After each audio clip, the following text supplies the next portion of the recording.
Assalamualaikum warahmatullahi wabarakatuh. We are from Group 20. Today, we will explain our material. The material is test and questionnaire. Okay guys, let's check it out. Okay, I'm Feri Christian Adi and I will continue my friend's explanation. And now I will explain about test. What is testing? Tests are designed to measure the quality, ability, skills, or knowledge of a sample against a given standard, which usually could be deemed as acceptable or not. In educational practice, tests are methods used to determine the student's ability to complete certain tasks or demonstrate mastery of a skill or knowledge of content.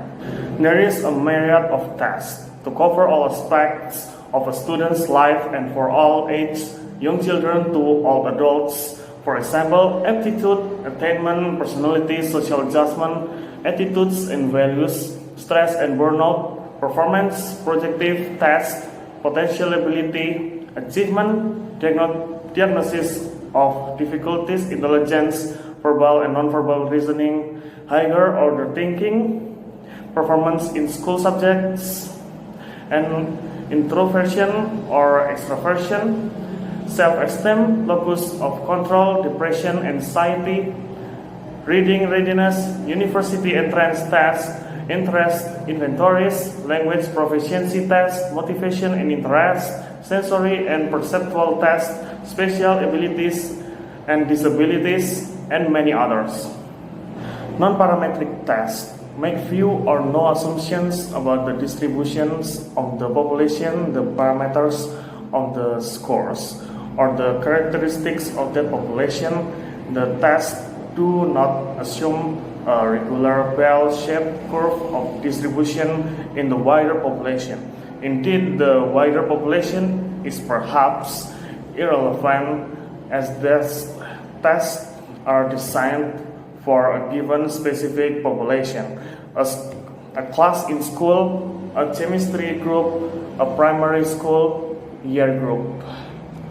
And norm reference, criterion reference, and domain reference test will explain by me to you. A norm reference test compares students' achievements to the other students' achievements.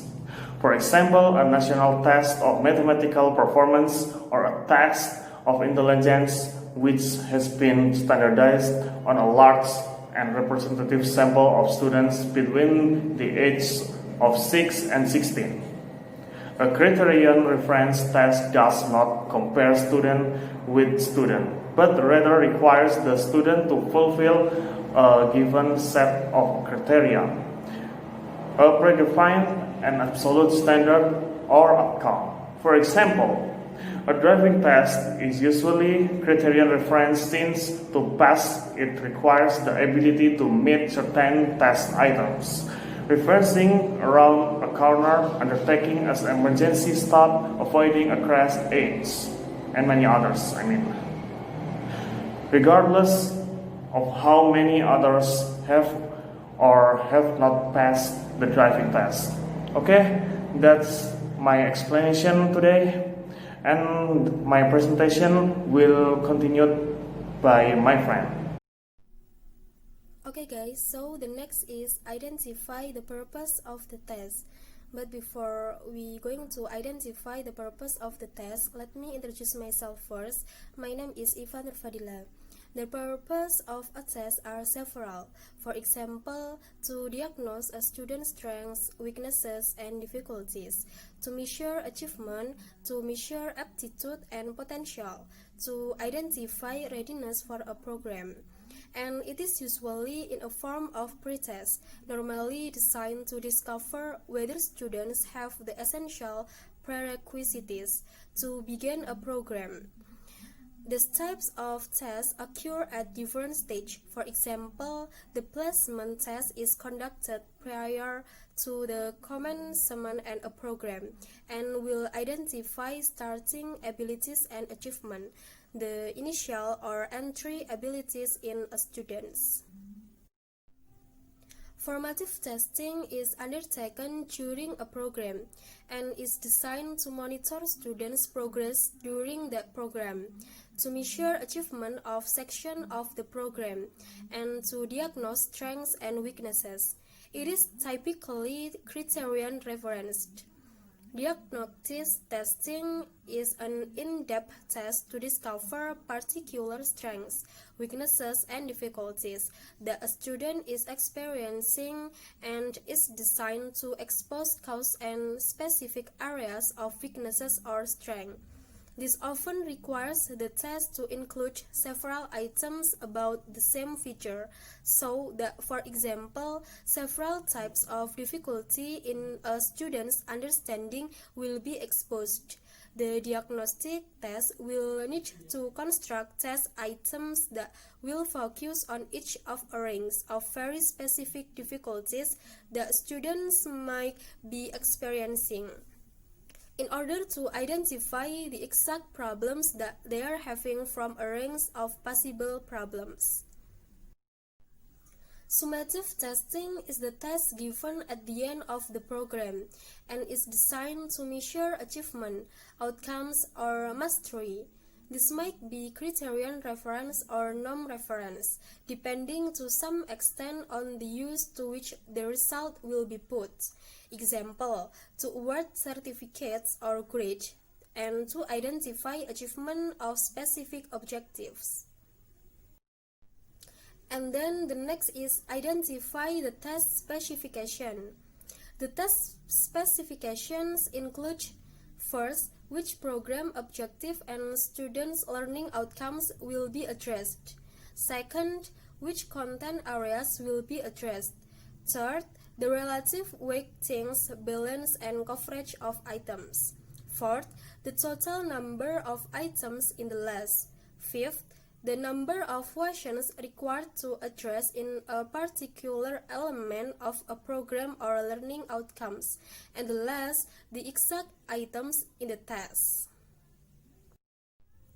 To ensure validity in a test, it is essential to ensure that the objectives of the test are fairly addressed in the term items.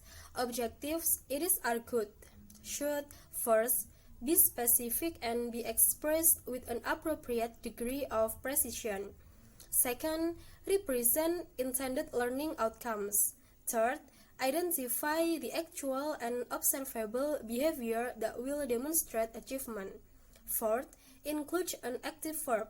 And last, be unitary, focusing on one item per objective.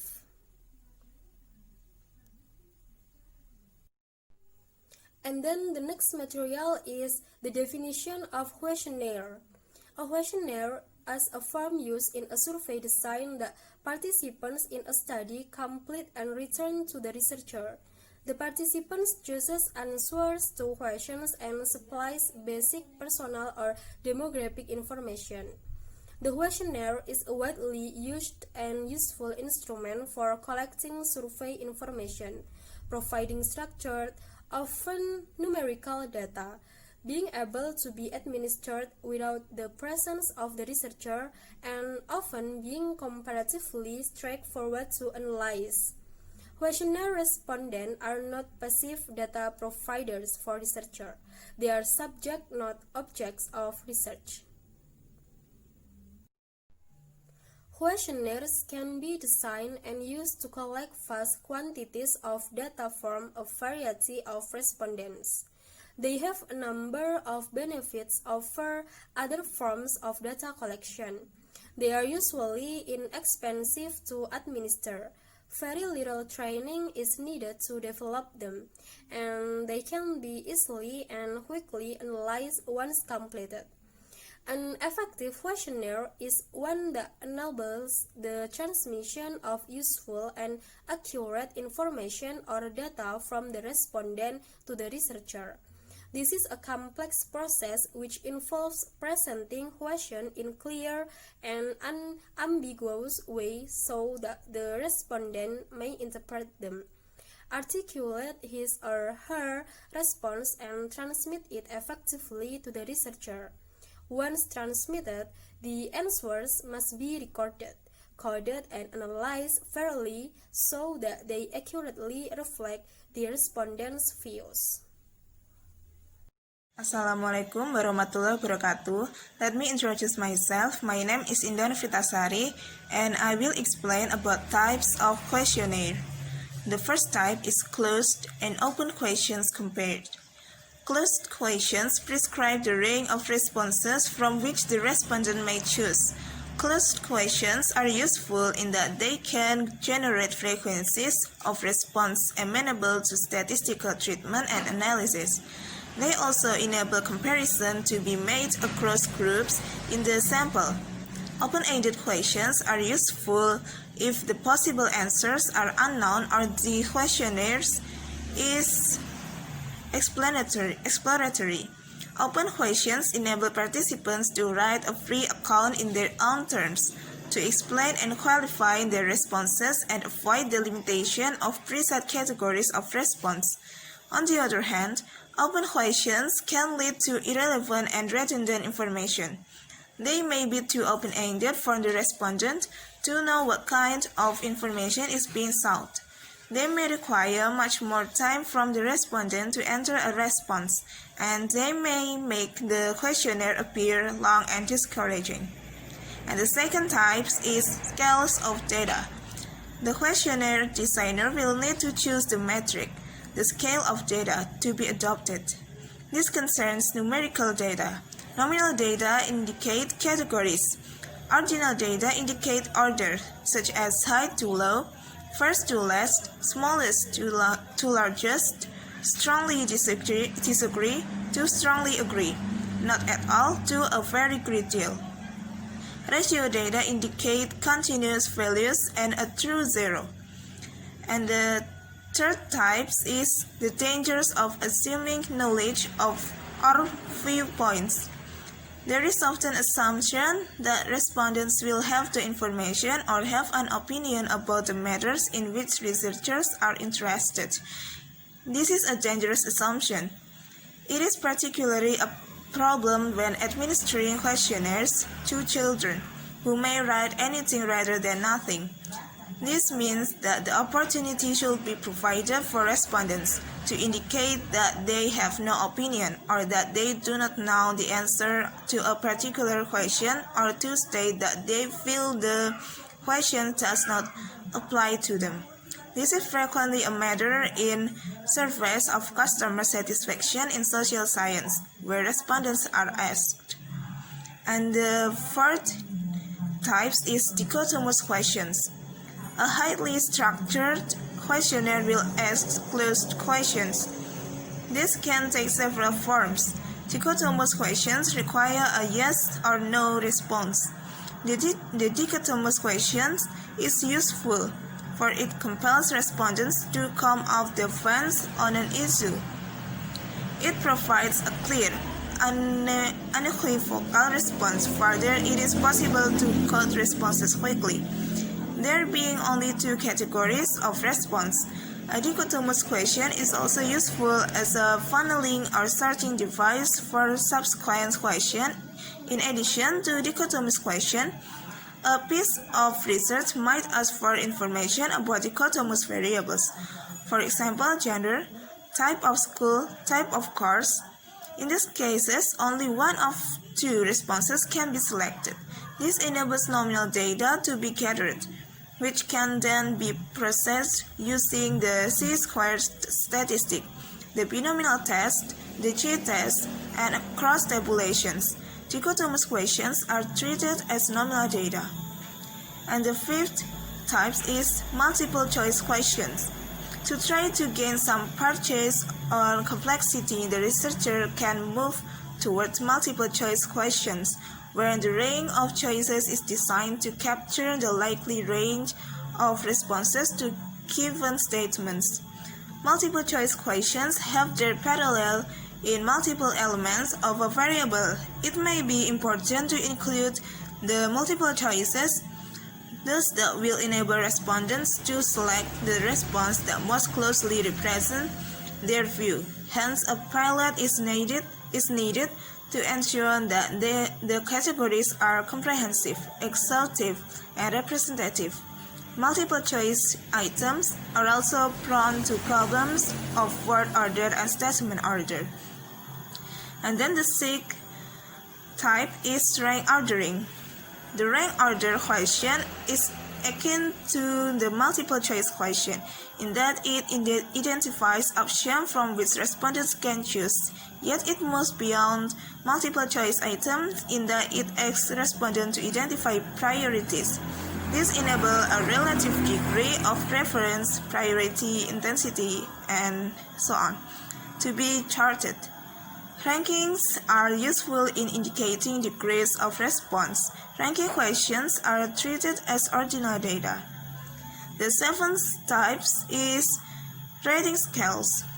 One way in which degrees of response, intensity of response, and the move away from dichotomous question have been managed can be seen in the notion of rating scales, Thurstone scales, and Cashman scaling. These are very useful devices for the researcher as they build in a degree of sensitivity and differentiation of response while still generating numbers. It is a very straightforward matter to convert a dichotomous question into a multiple choice question. Ascott et al. Suggests that semantic differential scales are useful in three contexts. There are evaluative potency and activity. Rating scales are more sensitive instruments than dichotomous scales. And then the eighth type is constant sum questions. In this type of question, respondents are asked to distribute a given number of marks or points between a range of items. This enables priorities to be identified, comparing highs and lows, and for equality of choices to be indicated, and importantly for this to be done in the respondent's own terms. It requires respondents to make comparative judgments and choices across the range of items. The difficulty with this approach is to decide how many marks can be distributed and how many statements or items to include. And then the ninth type is ratio data questions. Here no fixed answer or category is provided, and the respondent puts in the numerical answer and fits his or her exact figure. This enables averages or means, standard deviation, range, and high-level statistics to be calculated. This kind of scaling is often used in telephone interviews as it is easy for respondents to understand. The argument could be advanced that this is a sophisticated from the rating scale, but the terminology used in the instructions clearly suggests that it asks for ration scale data. And then the 10th type is open-ended question. The open-ended question is a very attractive device for smaller scales research or further sections of a questionnaire that invite an honest personal comment from respondents. In addition to ticking numbers and boxes, it is useful for the researcher to provide some support for respondents so that they know that the kind of reply being sought. An open-ended question can catch the authenticity, richness, depth of response, and hotness. And then the 11th type is metric questions. Metric questions are not types of question but concern the layout of questions. Metric questions enable the same kind of response to be given to several questions. For example, strongly disagree and to strongly agree. And then the 12th type is contingency questions, filters, and branches. Contingency questions depend on responses to earlier questions. The earlier question acts as a filter for the later question, and the later question is continuing on the earlier and is a branch of the earlier questions.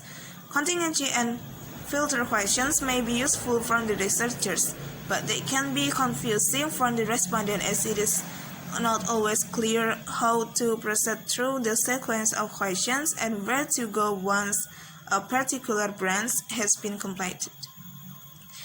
And then I will explain about administering questionnaires. Questionnaires can be administered in several ways, including self-administration, post, face-to-face interview, telephone, and internet. Okay guys, so that's all from us, and if you have any question, don't hesitate to ask, okay? Wassalamualaikum warahmatullahi wabarakatuh.